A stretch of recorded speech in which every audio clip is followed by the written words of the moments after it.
Assalamualaikum warahmatullahi wabarakatuh. Innal hamdalillah nahmaduhu wa nasta'inuhu wa nastaghfiruh wa na'udzu billahi min shururi anfusina wa min sayyiati a'malina. May yahdihillahu fala mudilla lahu wa may yudlil fala hadiya lahu. Nashhadu an la ilaha illallah wahdahu la syarika lahu wa nashhadu anna Muhammadan abduhu wa rasuluh. Allahumma salli ala Muhammad wa ala alihi wa sahbihi wa man wala. Usikum wa nafsi bi taqwallah faqad fazal muttaqun. Faqad qala ta'ala fi kitabihil aziz, ya ayyuhalladzina amanu taqullaha haqqa tuqatih wa la tamutunna illa wa antum muslimun wa ba'd. Iman fillah rahimakumullah. Alhamdulillah kita jumpa lagi. Mari kita berdoa pada Allah Subhanahu wa taala, semoga perjumpaan ini memberikan manfaat bagi kita semuanya. Di antara manfaat yang dihajatkan oleh seorang hamba di hadapan Rabb-nya, yaitu bertambah cinta dia kepada Rabb-nya dan bertambah pula cinta Rabb-nya kepada dia. Saya wasiatkan pada diri saya juga pada semuanya, marilah kita tingkatkan takwa pada Allah Subhanahu wa taala. Iman fillah rahimakumullah. Untuk mengawali ceramah sore kita di bulan Ramadan menjelang buka di Masjid Mujahidin Surabaya, bulan Ramadan tahun 1439 Hijriah bersamaan dengan bulan Mei dan Juni 2018. Saya akan mulai dengan satu cerita.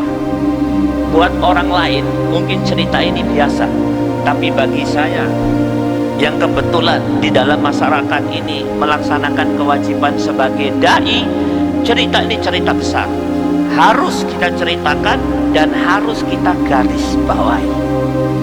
Ceritanya sebagai berikut. Beberapa bulan yang lalu datang ke rumah saya satu pasang suami istri. Sang suami seorang yang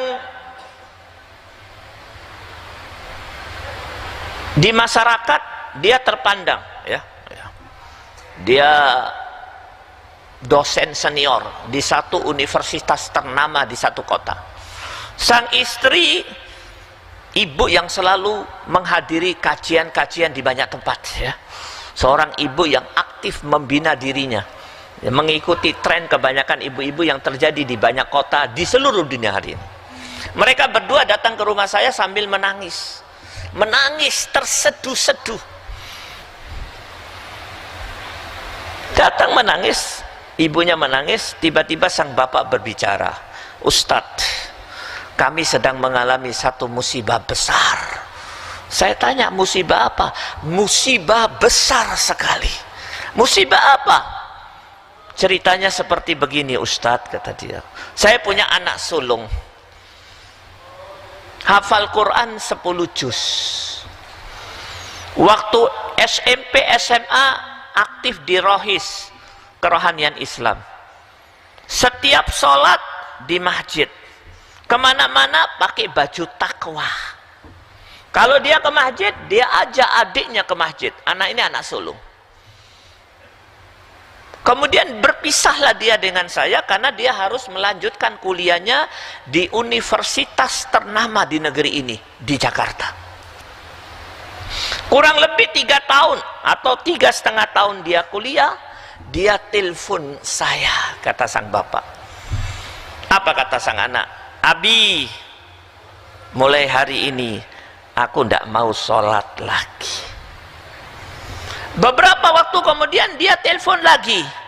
Abi, Umi, mulai hari ini saya meyakini bahwa agama Islam ini menipu saya dan menipu kita semua. Kemudian beberapa hari kemudian dia telepon lagi. Setelah saya mendengar teleponnya ini, kata sang bapak, saya merasakan langit ini runtuh. Abi, Umi, saksikanlah, aku meyakini bahwa tidak ada Tuhan di muka bumi ini. Iman fillah rahimakumullah. Ustadz, ini musibah yang paling besar buat saya. Anak saya bukan narkoba, bukan sakit, bukan mati, tetapi melakukan satu kemungkaran dan maksiat besar, yaitu kafir kepada Allah, kafir kepada din dan kepada Rasulnya. Iman fiddin rahimakumullah. Kisah ini kisah dahsyat, perlu kita garis bawahi. Kenapa hal itu terjadi? Ternyata saya mendapatkan informasi waktu saya ngisi pengajian di Semarang. Kebetulan anak saya kuliah di Semarang. Abi, kejadian seperti itu terjadi di banyak mahasiswa di Semarang juga. Waktu saya ngisi pengajian di Malang, beberapa jamaah pengajian mengatakan terjadi di Malang. Dan saya dapat informasi terjadi juga di Jogja, kota yang paling banyak universitasnya.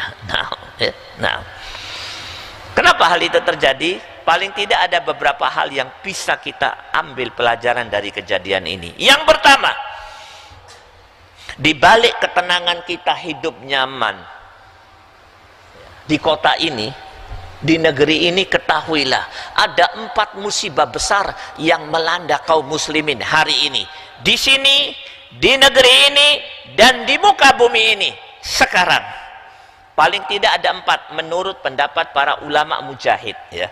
Saya sengaja mengambil ilmu dari ulama mujahid. Ulama mujahid itu cirinya kalau tidak berada di ma'rakatul jihad, di medan jihad, kalau dia keluar dari medan jihad pasti akan menjadi buron banyak negara. Dan kalau kepegang dimasukkan penjara. Itu ulama mujahid, ya. Nah, menurut ulama mujahid ada 4 musibah besar yang mengenai kaum muslimin hari ini. Yang pertama, orang kafir sudah sampai kepada puncak kekuatannya. Ini yang pertama. Yang kedua, kaum muslimin sudah berada di puncak kelemahannya. Yang ketiga, orang kafir menggunakan seluruh sarana, fasilitas, potensinya untuk menyerang kaum muslimin. Yang keempat, bagian daripada umat ini yang paling banyak dirusak, dihancurkan, bagian yang paling kuat dari umat ini. Siapa dia? Sababana, abnauna, pemuda-pemuda kita, anak-anak kita. Ya, yang paling banyak dirusak dengan cara apa? Pornografi, LGBT, ya. Dan pada puncak pengerusakan dikafirkan. Iman fiddin rahimakumullah. Ini satu pekerjaan yang dimanage. Paling tidak saya bisa menyimpulkan seperti itu setelah saya jumpa kawan saya. 10 tahun yang lalu saya jumpa kawan saya, kawan sekelas, dari SD kelas 2 sampai kelas 6 sekelas. Kalau saya juara 1, dia juara 2. Kalau dia juara 2, saya juara 1, ya. Dia ketemu saya setelah 10 tahun yang lalu, setelah dia kuliah. Dia tanya sama saya, antum sekolah di mana? Saya sekolah di Pakistan. Ente sekolah di mana? Saya sekolah di Uni Soviet. Ente belajar sama saya siapa? Saya jawab, saya belajar sama saya Abdullah Azam. Ente sama siapa? Sama Vladimir Kasparov. Ente belajar apa? Dia tanya pada saya belajar kitab tafsir hadis. Ente belajar apa? Saya tanya, saya belajar kitab Lenin dan Marxisme. Walhasil singkat cerita, teman saya itu sudah jadi ateis. Anak tokoh di kota Surabaya ini, tidak perlu saya sebut namanya. Dan tugas dia sekarang apa? Dia keliling banyak kampus di kota ini dan di beberapa kota yang lain untuk mengkafirkan anak-anak muda, anak-anak mahasiswa. Lewat program kajian kemisan. Kajian kemisan setiap malam Kamis, ya, malam Jumat, hari Kamis, malam Jumat, yaitu mengkaji kitab Lenin dan Marxisme. Iman fiddin rahimakumullah. Dan ini terjadi sudah lama. Tidak banyak kaum muslimin yang tahu. Siapa yang menjadi target? Yang menjadi target pertama, anaknya ustadz, anaknya kiai, anaknya takmir masjid, anaknya mereka yang selalu berada di saf awal pada saat adzan dikumandangkan. Kenapa mereka memilih anak-anak seperti itu? Kalau anak seperti itu KO, bisa dipengaruhi, anak yang lain gampang dipengaruhi. Ini yang pertama, bapak-bapak sekalian. Di balik kesenangan kita bisa buka, mangan kurma, mangan kolak, ketahuilah musibah besar ini melanda kaum muslimin. Yang kedua, bagaimana cara mereka mempengaruhi kaum muslimin? Dengan dua cara. Yang pertama, bagaimana mereka masuk ke anak-anak muda? Dengan dua cara. Yang pertama, lewat persahabatan. Maka saya ingatkan kepada bapak-bapak dan ibu-ibu sekalian, hati-hati terhadap teman anak-anak kita. Pengaruh teman lebih dahsyat daripada pengaruh orang tua dan lebih dahsyat daripada pengaruh guru. Nah, mari saya ceritakan sikap seorang bapak yang istimewa terhadap teman anaknya.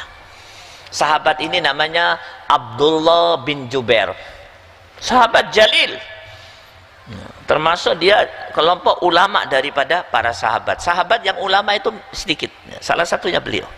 Dia punya anak kecil, pergi dari pagi sampai malam, sampai maghrib tidak balik-balik. Menjelang maghrib dia kembali, ditanya oleh bapaknya, min aina anta ya walad, dari mana kau? Apa yang terjadi? Aku tunggu kau sholat dohor, tidak bisa berjamaah sama Abi. Sholat asar kau tak ada, kemana kau? Dijawab oleh sang bapak, saya ke rumah temanku. Teman yang mana? Tinggalnya di mana? Tenang Bi, di masjid. Apa yang kau lakukan di masjid? Aku diskusi dengan ahli masjid. Apa yang kau lihat? Aku melihat Bi, orang yang ada di masjid itu orang yang paling khusyuk dan yang paling bertakwa di kota ini. Apa yang dia lakukan? Mereka itu Bi, kalau sholat saking khusyuknya semaput-semaput. Kalau baca Al-Quran saking khusyuknya semaput-semaput. Apa kata abinya? Nak, mulai hari ini kau jangan kembali lagi di masjid itu. Tinggalkan masjid itu, tinggalkan temanmu, tinggalkan semua. Kenapa Bi? Abi ini pernah tinggal di satu zaman, ketemu dengan 3 orang yang terbaik, lebih baik daripada kita. Rasulullah SAW, Abu Bakar As-Siddiq, Umar Ibn Khattab. Mereka itu menurut Abi lebih bertakwa dan lebih khusyuk daripada kita. Mereka itu kalau ngaji tidak semaput-semaput, kalau sholat tidak semaput-semaput. Saya angkat betul cerita ini. Pelajaran apa yang bisa kita ambil dari kisah ini? Bapak yang teliti. Beda dengan kebanyakan kaum muslimin hari ini. Kalau dijawab oleh anaknya, nak, konong dina, kau kemana? Aku ke rumah kawan. Apa kata abinya? Tenang, alhamdulillah, anakku ndak ke kafe, tapi ke rumah kawan. Padahal rusaknya di rumah kawan. Ya, ndak teliti. Tapi kalau sahabat, kawan yang mana? Apa yang kau lakukan? Apa yang kau lihat? Apa hasilnya? Kemudian diambil keputusan, lanjutkan perkawanan, lanjutkan pertemanan, atau kau tinggalkan temanmu selama-lamanya. Jarang dilakukan oleh para bapak dan ibu, kebanyakan di zaman now. Hati-hati, persahabatan. Yang kedua, dengan cara apa mereka mengkafirkan anak-anak muda kaum muslimin? Yaitu dengan alat yang sangat canggih yang namanya Android. Ternyata saya diskusi dengan bapak itu, anaknya itu siap malam dia buka HP. Dari HP itulah dia ketemu dengan komunitas murtadin, orang-orang murtad, orang-orang mulhidin, orang-orang ateis lewat HP. Hati-hati HP, ya. Saya perlu ceritakan, ada seorang ibu, dia punya anak seumur kalian, ya. Hafal Quran 30 juz atau mendekati 30 juz di pondok tahfidz, mungkin menuju ke 30 juz, sudah 20 ke atas. Sakit, dibawa ke dokter, diperiksa oleh dokter dari atas sampai bawah, atas bawah, atas bawah. Kata dokter, ibu, innalillahi wa inna ilaihi rajiun. Ada apa dok? Anakmu kena LGBT. Nggak mungkin dok, Anak saya ini sekolahnya TK IT, SD IT, SMP IT, SMA IT, pokoknya IT semua. Bahkan SMA tahfidz. Mungkin kenal sama teman-teman di sekolah yang nggak bagus, teman sekolahnya hafidz semua. Oh, mungkin teman di rumahnya, nggak mungkin, karena dia pulang sekolah sudah sore, nggak keluar rumah, capek. Mungkin di perjalanan, nggak mungkin. Saya ibunya nganter dia berangkat kuliah dan pulang dari pondok, saya yang nganter. Ternyata diteliti dia rusak karena alat yang namanya HP. Hati-hati. Nah, dua hal tersebut digunakan untuk menghancurkan anak-anak kita. Iman fiddin rahimakumullah, ya. Penting ini, ya. Saya iktikaf di sini, subhanallah. Saya melihat hampir sama jumlah mereka yang ngaji Quran dengan ngaji HP. Ya, hampir sama jumlah. Siap melepas HP selama iktikaf? Siap? Siap? Oh. HP. Nah, yang ketiga, pelajaran yang ketiga, ini yang paling penting. Kenapa hal itu terjadi? Kenapa anak yang sudah dibina oleh orang tuanya, sholat 5 waktu di masjid, kemana-mana bawa Al-Quran, kuliah baru 3 tahun langsung berubah 180 derajat? Kenapa? Ternyata sang bapak dan ibu tidak bisa menjadi figur ideolog terhadap anak. Tidak menjadi figur ideologis terhadap anak. Nggak pernah ngajarin anak. Kalau nyuruh anaknya ngaji, nah hafalkan Quran, bas sampai di situ. Tapi tidak mengajarkan ajaran-ajaran ideologis. Padahal Allah Subhanahu wa taala memerintahkan untuk itu. Mari kita buka surat 31 ayat 13. Wa id qala Luqmanu li banihi wa huwa ya'idu ya bunayya la tusyrik billah inna syirka la dzulmun adzim. Coba lihat, ingatlah ketika Luqman berkata kepada anaknya, ya bunayya. Antum tahu ya bunayya itu belum lulus SD, masih SD, ya. Kalau syabab SMA, gulam SMP, ini ya bunayya masih kecil, piye. Ada nggak universitas ya bunayya? Nggak ada. Kalau TK ya bunayya banyak. Kalau di Malang ada universitas ya bunayya, mahasiswanya malu masuk, ya. Ya bunayya anak kecil. Ya bunayya, wahai anakku, aku akan nasihatkan kepada kau. Nasihat yang istimewa apa itu? La tusyrik billah. Subhanallah, anak kecil dikasih nasihat ajaran Islam yang paling dahsyat. Jangan syirik kepada Allah Subhanahu. Ideologis sekali nasihatnya. Nah, inilah apa yang dilakukan oleh bapak kepada anak. Nah, ideologis. Pak, tidak ada ajaran yang paling ditakutkan oleh orang kafir di muka bumi ini sejak dulu sampai hari ini, sampai hari kiamat, kecuali larangan untuk melakukan kesyirikan. Kenapa terjadi jihad di banyak tempat sejak zaman dulu dan sampai jihad-jihad di zaman modern ini? Sebab utamanya karena para mujahidin meyakini satu ajaran, la tusyrik billah, jangan syirik kepada Allah Subhanahu wa ta'ala. Ini diajarkan kepada anak-anak. Kenapa? Karena bapaknya figur ideologis dan dia ajarkan kepada anaknya ajaran ideologi yang paling mendasar.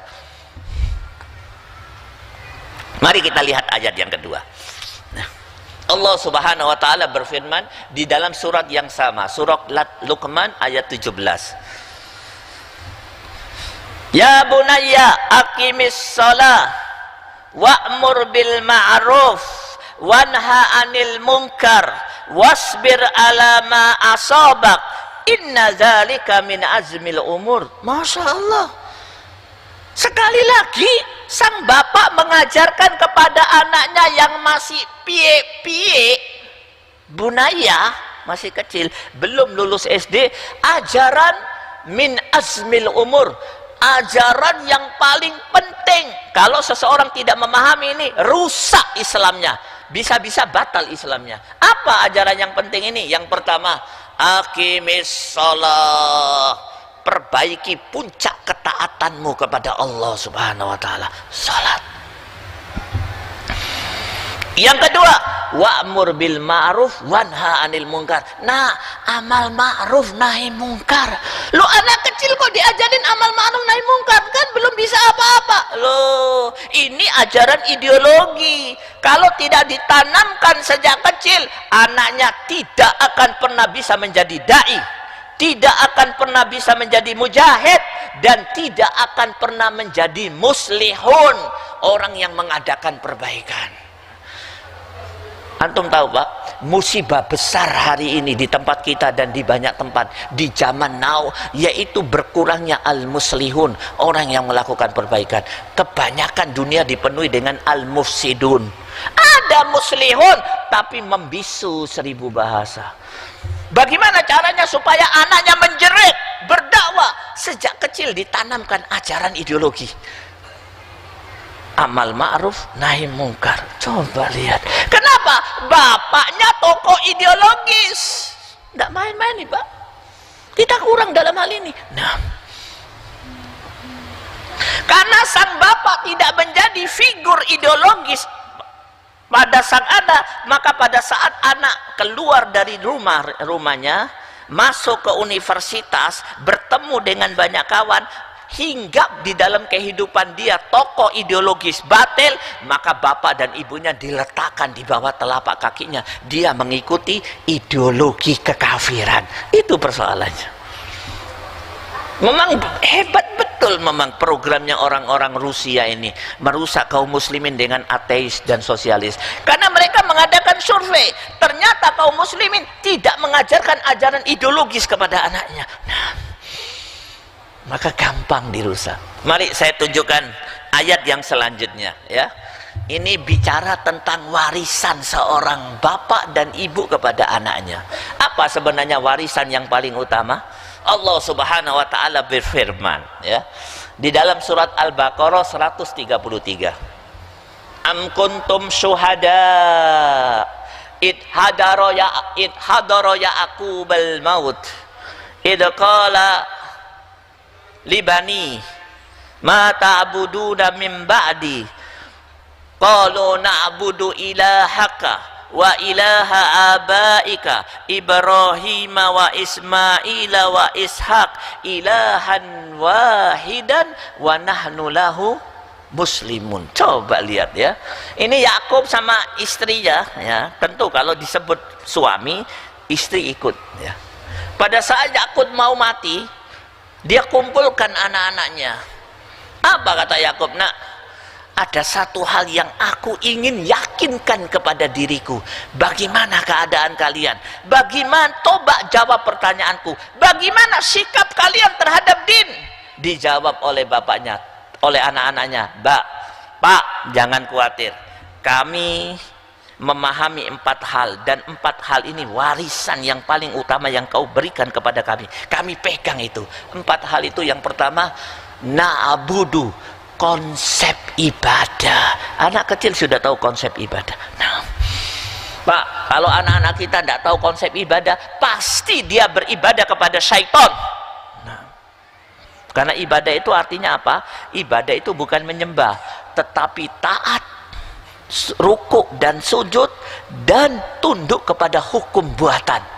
Kalau dia tidak tahu konsep ibadah kepada Allah, pasti dia akan tunduk kepada ibadah kepada syaitan. Konsep ibadah ini diwariskan kepada anak-anaknya. Yang kedua, tauhid uluhiyah. Ingat tauhid uluhiyah ya. Kalau anak kita sambil makan pentolan mengatakan kepada bapak dan ibunya, Abi, pencipta alam semesta adalah Allah, yang menurunkan hujan Allah, yang menghidupkan dan mematikan Allah. Jangan keburu senang. Itu namanya tauhid rububiyah. Semua orang tahu, orang kafir juga tahu ya. Semua orang tahu, orang Hindu juga tahu. Tapi kalau anak kita tahu tauhid uluhiyah, itu istimewa. Apa itu tauhid uluhiyah? tidak ada hukum kecuali hukum pembuat hukum Allah, dan tidak ada pembuat hukum kecuali Allah Subhanahu wa taala. Itu diajarkan oleh Nabi Yakub kepada anaknya. Yang ketiga, apa warisan yang paling utama yang diberikan oleh orang tua kepada anaknya? Sejarah, konsep atau sejarah perjuangan. Konsep perjuangan atau sejarah perjuangan. Ilahaka wa ilaha abaika Ibrahim wa Ismail Ishak ilahan wahidan.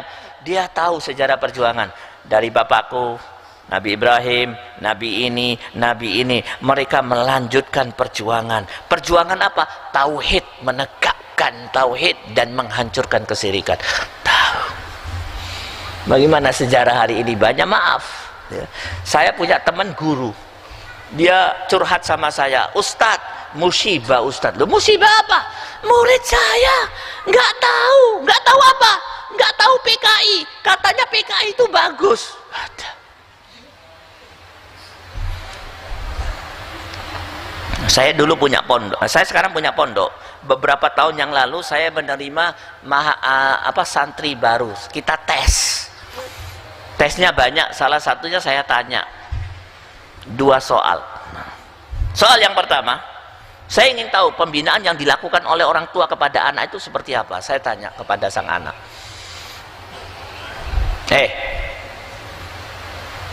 Syiah itu bagus apa jelek? Bagus Ustadz, kata dia. Oh, ini anak ini hebat, rambutnya model Korea. Bagus. Oke. Usama bin Laden itu pahlawan Islam atau musuh Islam? Musuh Islam Ustadz. Oh, ada. Ajaran seperti ini yang bisa disampaikan oleh orang tua kepada anaknya sambil makan tidak diajarkan. Coba lihat, Syiah katanya bagus, Usama bin Laden katanya musuh Islam. Tidak tahu sejarah perjuangan. Ada musibah. Saya bilang sama bapaknya, anakmu tidak tak terima. Walaupun saya tes pelajarannya bagus, tapi dia tidak memahami ajaran ideologis. Sulit bagi saya untuk membina dia. Saya kembalikan. Nah. Apalagi dia bawa HP Android. HP saya 3G, dia 4G. Kepala sekolahnya kalah ya. Dan yang keempat adalah konsep penyerahan diri, al-istislam. Iman fillah rahimakumullah. Ini penting sekali. Maka sekali lagi, itulah salah satu sebab orang tua, bapak dan ibu tidak menjadi figur ideologis terhadap anak. Pada saat dia kuliah, dia ketemu dengan dunia luar, menawarkan, beberapa orang datang kepada dia menawarkan ideologi kekafiran, bapak dan ibunya ditinggalkan. Apa sebabnya? Bapak dan ibunya tidak pernah mengajarkan Al-Quran kepada anaknya. Paling banter, nak ngaji sing apik. Hanya dipaksa anaknya untuk bisa membunyikan Al-Quran. Lulus Iqra 6 udah. Paling banter anaknya disuruh menghafal Al-Quran, tapi tidak diajarkan ajaran penting yang tersembunyi di sekian ribu ayat. Padahal ini semuanya ajaran ideologis. Iman fillah rahimakumullah, ya, ini persoalan penting. Maka sekali lagi saya sampaikan kepada diri saya juga, buat antum sekalian, hati-hati terhadap persoalan ini. Apa yang mereka lakukan? Mereka ini sedang berusaha untuk memutus perjuangan yang sedang dilakukan oleh kita sekarang. Dengan cara apa? Rusak anak-anaknya. Pada saat sang bapak meninggal, tidak bisa mewariskan estafet perjuangan kepada anaknya. Anaknya sudah rusak. Ima dengan narkoba, pornografi, LGBT, dan yang terakhir adalah pada puncak kerusakan, yaitu dikafirkan. Antum tahu di mana proses pengkafiran itu? Di lembaga yang paling terhormat, namanya universitas atau sekolah terjadi. Ibu dan bapak menangis sambil sholat, ya Allah, membawa ke universitas sambil menangis, tiap bulan ngirim duit, mudah-mudahan anaknya soleh, tapi tanpa sepengetahuan kedua orang tua, fikroh anaknya disembelih, ya, tauhidnya dirusak, dikasih ajaran kesyirikan. Ini terjadi.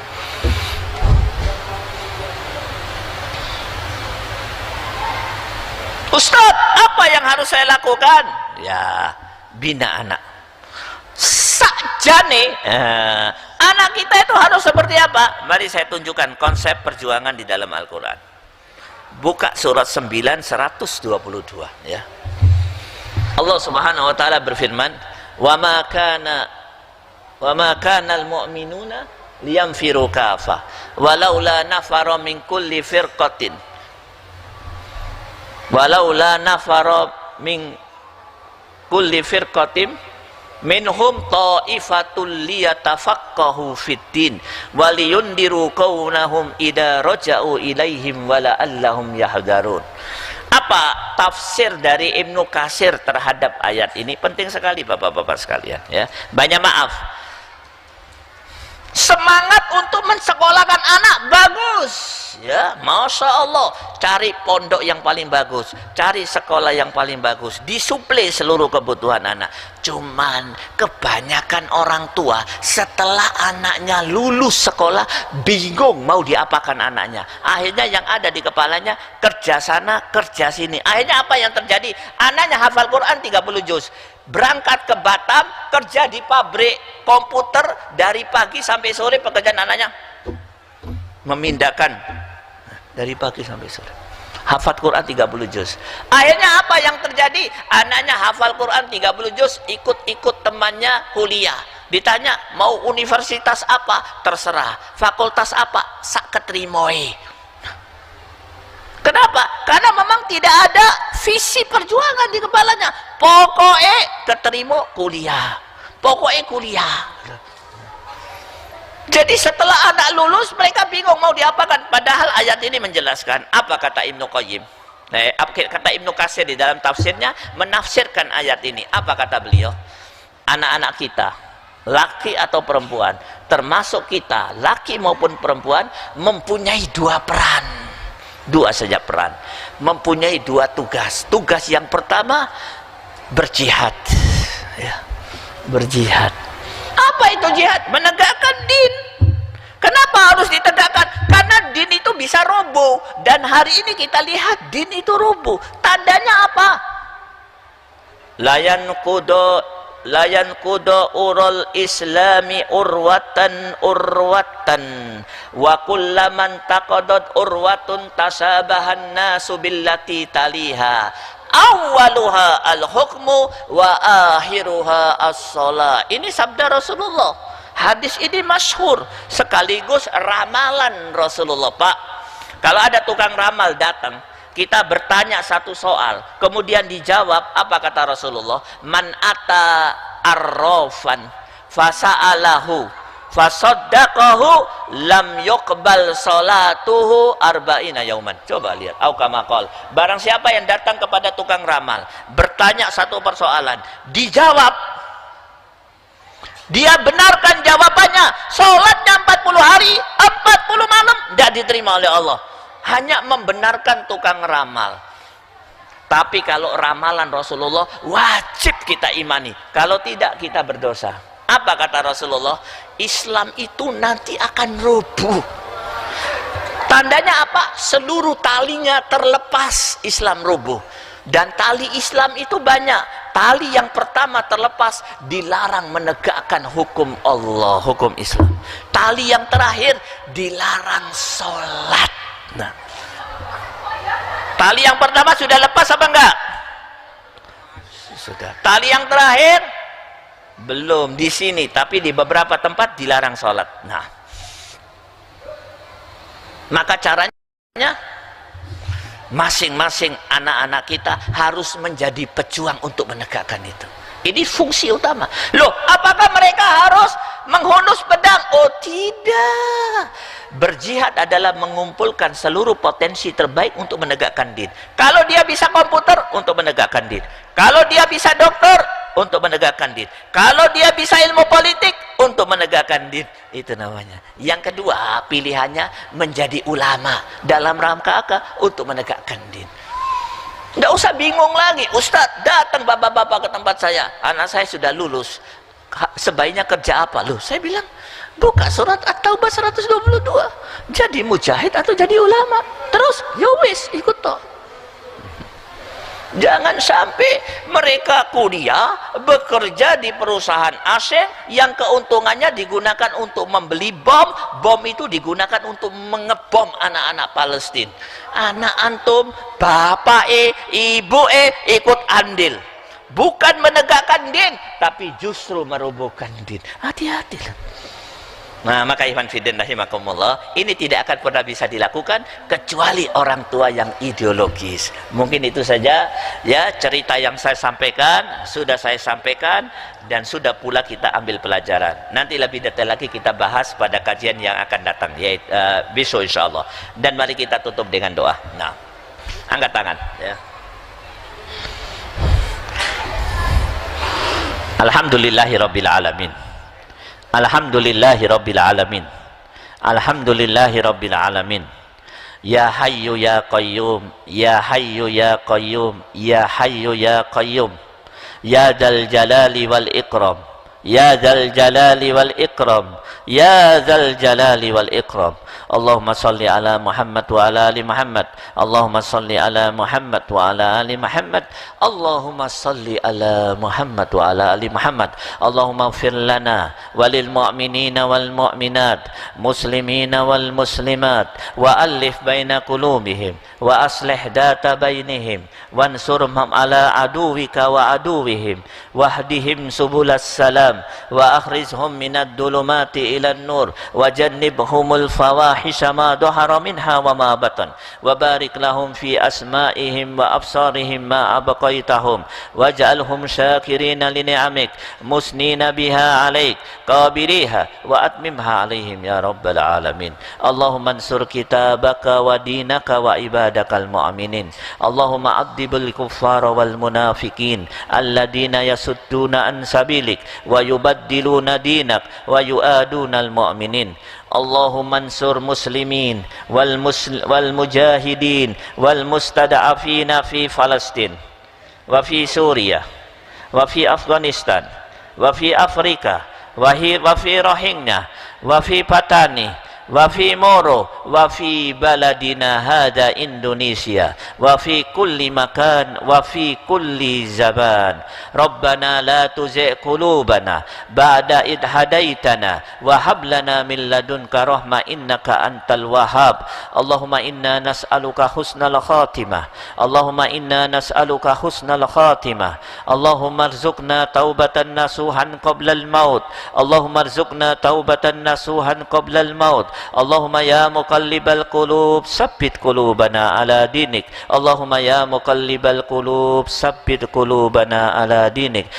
Rabbana faghfir lana dunubana wa israfana fi amrina wa tsabbit aqdamana wansurna 'alal qaumil kafirin. Rabbana hab lana min azwajina wa dhurriyyatina qurrata a'yun waj'alna lil muttaqina imama. Allahumma a'inna wa la tu'in 'alaina wansur lana wa la tansur 'alaina wamkur lana wa la tamkur 'alaina wahdina wa yassiril huda lana wansurna 'ala man bagha 'alaina. Allahumma ja'al Allahumma alif baina qulubina kama allafta baina qulubil muhajirin wal ansar. Rabbana zidna ilman, Rabbana zidna ilman. Allahumma innaka afuwun tuhibbul afwa fa'fu anna ya karim.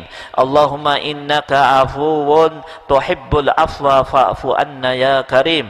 Allahumma innaka afuwun tuhibbul afwa fa'fu anna ya karim. Subhana rabbana atina fid dunya hasanah wa fil akhirati hasanah wa qina adzabannar. Subhana rabbika rabbil izzati amma yasifun wa salamun alal mursalin walhamdulillahi rabbil alamin. Saya rasa cukup, ini waktu sudah mendesak sekali. Selanjutnya saya serahkan kepada Raisul Majlis. Wabillahi taufiq wal hidayah. Wassalamualaikum warahmatullahi wabarakatuh.